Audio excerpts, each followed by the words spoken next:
প্রিয় শিক্ষার্থীরা, আমি আরেকটা অঙ্ক হোয়াইটবোর্ডে তুলে রাখছি।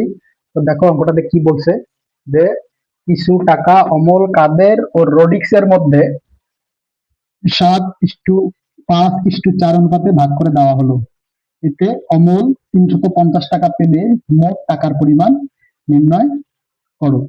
তো এই অঙ্কগুলা দেখে একটু মনে হয় যে কঠিন, বাট কঠিন না, একদম সোজা। একটু বুঝে বুঝে করলেই সোজা। এখানে বলছে কি, যে অমল, কাদের ও রোডিক্স। অমল এখানে হচ্ছে 7%, কাদের হচ্ছে 5%, আর রোডিক্স হচ্ছে 4%। এখন এখানে অমল পেয়েছে কত টাকা? কত পেয়েছে? 350 টাকা। এই 350 টাকাই কিন্তু হচ্ছে অমলের টাকা। এই 350 টাকায় অমলের টাকা। এই অঙ্কগুলো করার ক্ষেত্রে প্রথমে অনুপাতগুলো যোগ করব। কি করব? যোগ করব। দেখি আমরা যোগ করি। সমাধান লিখলাম আমরা, অনুপাতগুলোর যোগফল বা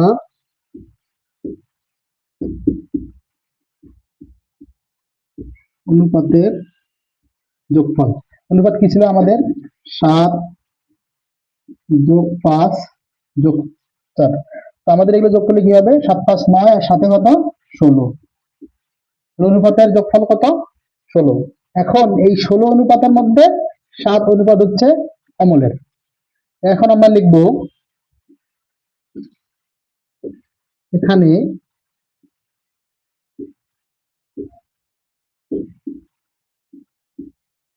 অমল পেয়েছে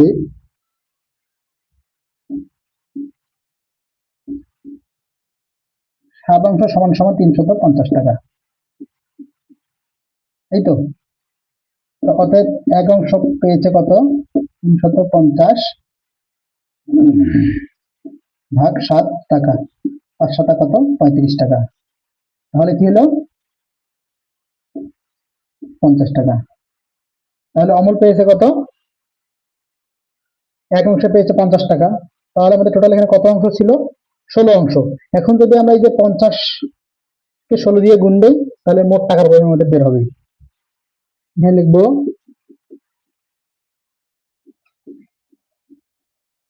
মোট টাকা 16 গুণ 50, আর আমরা যদি 5×16=80, 80 আর একটা শূন্য, 800 টাকা। এটাই হচ্ছে উত্তর। এই অঙ্কগুলো খুবই সহজ, একটু বুঝে বুঝে করলেই হয়। আমরা প্রথমে কি করব?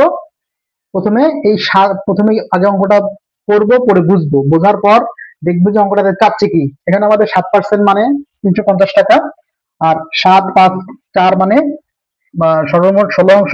16 অংশের মূল্য এখানে চাইছে। তো আমরা যদি এখানে 7 অংশ থেকে যদি 1 অংশ বের করি, তারপর এই 16 অংশ যদি ওই অংশের সাথে যদি গুণ দেই, অথবা 1 অংশ দিয়ে গুণ দেই, তাহলে আমরা অঞ্চল পাবো। এটাই হচ্ছে আমাদের অঙ্কের সমাধান। Thank you.